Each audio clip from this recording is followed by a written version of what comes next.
Assalamualaikum warahmatullahi wabarakatuh.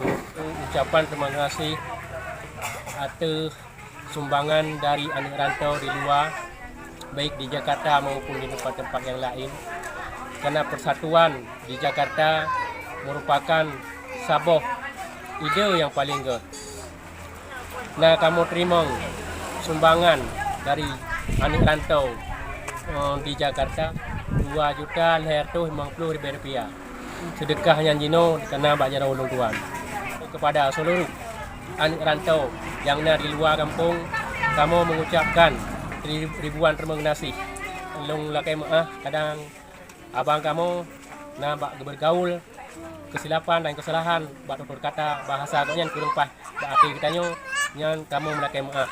Bak Bandung anak rantau yang di luar. Mungkin ono komentar yang dapat saya sampaikan. Wabillahi taufiq wal hidayah. Wassalamualaikum warahmatullahi wabarakatuh.